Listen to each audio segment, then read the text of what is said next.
അവരുമൊക്കെയായിട്ട് ഞങ്ങൾ ചർച്ച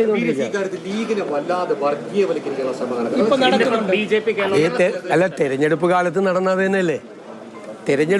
നടന്നത് തന്നെയല്ലേ അവര് UDFന്റെ കൂടെയുള്ള കോൺഗ്രസിന്റെ കൂടെയുള്ള ഒരു പ്രധാനപ്പെട്ട ഘടകകക്ഷിയാണ്. ഈ വിജയത്തിൽ നിർണായകമായ പങ്കുവഹിച്ചൊരു കക്ഷിയാണ്. അവർ ഞങ്ങളുടെ കൂടെ കെ കരുണാകരന്റെ കാലത്തൊക്കെ ഞങ്ങളുടെ കൂടെ ഉണ്ടായിരുന്നതാണ് അന്നു മുതൽ. അവർക്ക് പ്രധാനപ്പെട്ട റോളുണ്ട്. പക്ഷെ അവരെ ഒറ്റ തിരിഞ്ഞ് ആക്രമിക്കുന്നത് ഒരു വിദ്വേഷ ക്യാമ്പയിൻ കേരളത്തിൽ ഉണ്ടാക്കി ഒരു ഡിവൈഡ് ഉണ്ടാക്കാൻ വേണ്ടിയിട്ടാണ്. ഞാൻ നേരത്തെ ഒരു ചോദ്യം ചോദിച്ചിരുന്നു. കേരളത്തിന്റെ പൊതുസമൂഹത്തോട് എനിക്കുള്ളൊരു ചോദ്യമാണ്, ഇന്ത്യൻ യൂണിയൻ മുസ്ലിം ലീഗ് ദുർബലമായാൽ ആ സ്പേസ് ആരും കൊണ്ടുപോകും? വർഗീയ ശക്തികൾ കൊണ്ടുപോകും. അതിനെ തടുത്തു നിർത്തുന്ന ഒരു പൊളിറ്റിക്കൽ പാർട്ടി കൂടിയാണ് ഇന്ത്യൻ യൂണിയൻ മുസ്ലിം ലീഗ്. അത് ലീഗിനെ എതിർക്കുന്നവർ അത് മനസ്സിലാക്കണം. അതൊന്നും വെച്ചു പൊറിപ്പിക്കുന്ന പ്രശ്നമില്ല. അതിനോടൊന്നും ഒരു കോംപ്രമൈസ്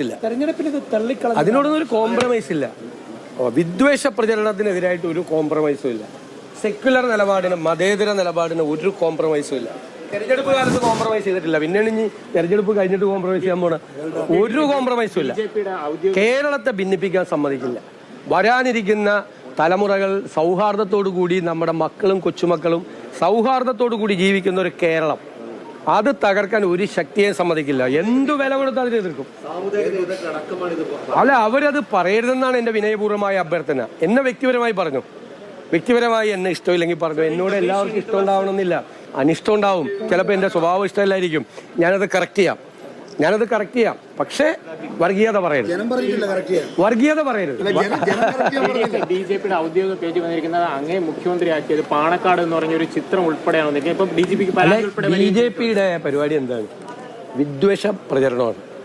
ദേശീയ തലത്തിലും സംസ്ഥാന തലത്തിലും അത് ചെയ്തുകൊണ്ടിരിക്കുകയാണ്. വിദ്വേഷ പ്രചരണം നമ്മളെ ഭിന്നിപ്പിക്കാനാണ്. ഇപ്പൊ നിങ്ങളുടെ കൂട്ടത്തിൽ എത്ര മതവിഭാഗങ്ങളിൽപ്പെട്ട ആളുകളുണ്ട്? നിങ്ങൾ എത്ര ഇതാണ് ഇടയ്ക്കിടയ്ക്ക് മൈക്ക് വയ്ക്കുമ്പോൾ ഒരു തള്ളലല്ലാതെ ഭയങ്കര സ്നേഹബന്ധവും ഹൃദയബന്ധവും നിങ്ങൾ തമ്മിലില്ലേ? വിവിധ സ്ഥാപനങ്ങളിൽ വർക്ക് ചെയ്യുന്നവർ.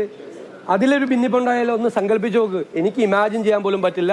അതൊന്നും സമ്മതിക്കില്ല കേരളത്തിൽ. നമ്മൾ പറയില്ല, ഈ തെരഞ്ഞെടുപ്പിന്റെ പ്രഖ്യാപനം ഈ രാജ്യത്തോടുള്ള കേരളത്തിന്റെ പ്രഖ്യാപനമാണ്. ഞങ്ങളുടേത് മതേതര കേരളമാണെന്ന്. അതമ്മ ഒരു പോറൽ വീഴ്ത്താൻ സമ്മതിക്കില്ല.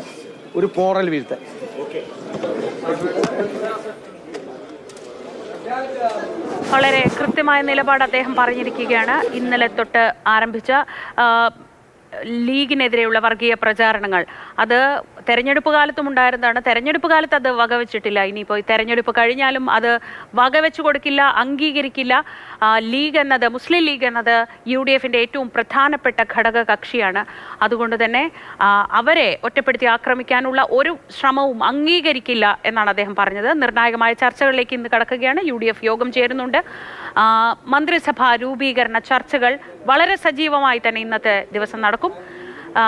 രമേശ് ചെന്നിത്തല അദ്ദേഹത്തെ കാണാൻ ശ്രമിക്കുന്നുണ്ട്. ഒപ്പം കാവൽ മുഖ്യമന്ത്രിയായി തുടരുന്ന പിണറായി വിജയനെ കാണാൻ അദ്ദേഹത്തോട് സമയം തേടിയിട്ടുണ്ട്, അദ്ദേഹത്തോട് ചോദിച്ചിട്ടുണ്ട്, വീട്ടിലേക്ക് വരാമെന്ന് പറഞ്ഞിട്ടുണ്ട്. അപ്പോൾ ഇന്ന് പ്രധാനപ്പെട്ട 2 കൂടിക്കാഴ്ചകൾ അതാണ്. പക്ഷേ ഇതിനിടയിലാണ് രമേശ് ചെന്നിത്തല എങ്ങോട്ടാണെന്ന് പറയാതെ വീട്ടിൽ നിന്ന് മാറി നിൽക്കുന്നത്. അതായത് ഒരു നേരിട്ടുള്ള കൂടിക്കാഴ്ച അദ്ദേഹം ഒഴിവാക്കാൻ ശ്രമിക്കുന്നു എന്നതാണ് അതിൽ നിന്ന് നമ്മൾ മനസ്സിലാക്കുന്നത്.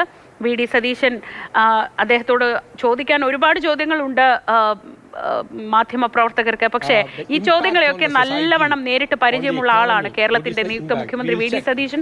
അതുകൊണ്ട് തന്നെ എല്ലാ ചോദ്യങ്ങൾക്കും അദ്ദേഹം നയപരമായി തന്നെ മറുപടി പറയുന്നു. ഇന്ധനവില വർധന, അതിന്റെ ആഘാതം പരമാവധി ജനങ്ങളിൽ കുറയ്ക്കാനുള്ള നടപടികളിലേക്ക് കടക്കും എന്നാണ് അദ്ദേഹത്തിന്റെ വാഗ്ദാനം.